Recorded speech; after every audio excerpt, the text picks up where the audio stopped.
Our fourth demo is on our semantic feature system, and this really is an important thing to understand in our way of doing things.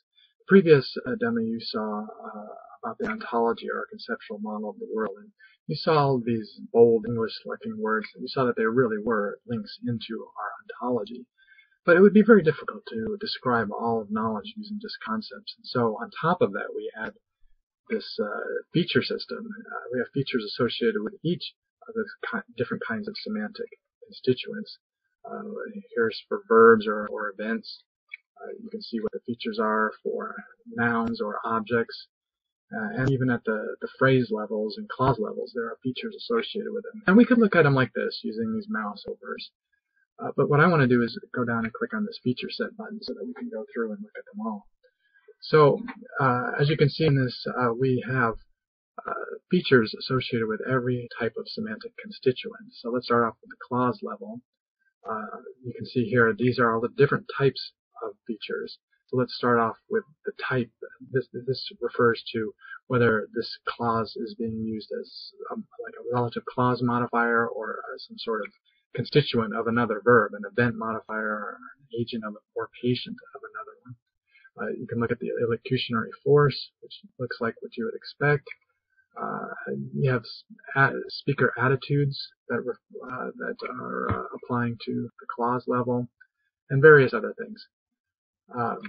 Noun phrases. We looked at this in the paper. We are able to mark different types of coordination, and most importantly, at the noun phrase level, are the semantic roles. We use this sort of select set of case roles in our way of doing things.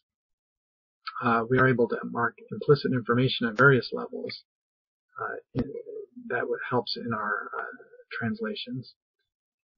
Verb phrases, pretty much just coordination there, but let's look at nouns. Again, we looked at this in the paper, but nouns you mark for number, and notice the range of values there that are possible. Participant tracking is extremely important in our way of doing things. This allows us to do some fairly nice things in our translation capabilities with different types of reference. Makes the output text very natural, and it's something that you should really deal with in your language description. And person, these different first and second, first and third are ways of dealing with exclusivity. We have this way of marking something as semantically unambiguous. We talk about it a little bit in the text. This again allows us to in a very simple way and a very natural way, be able to introduce pronouns and anaphora into the target translations that we use.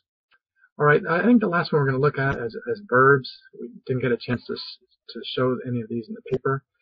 We mark the time of every event very specifically. You can see we start from immediate past and go all the way down to like all historic past.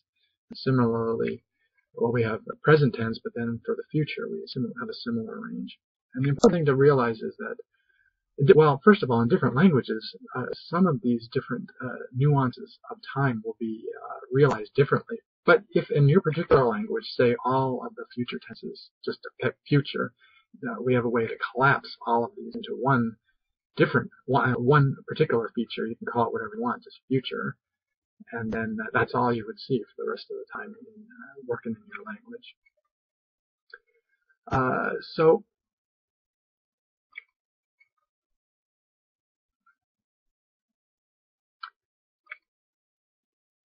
So then verbs have aspect, habitual, completive, inceptive, cessative. These are all attached to them as you would expect. Moods, we have potentials and obligations.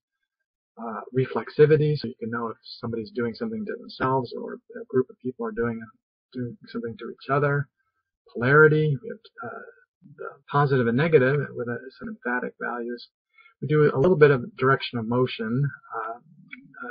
Some languages this is an important feature, and we might in the future be adding to that. And these target things are used in your target description. Well, that's about it that we're going to look at in this demo. The next demo, we're going to take a look at the lexicon and how you set that up.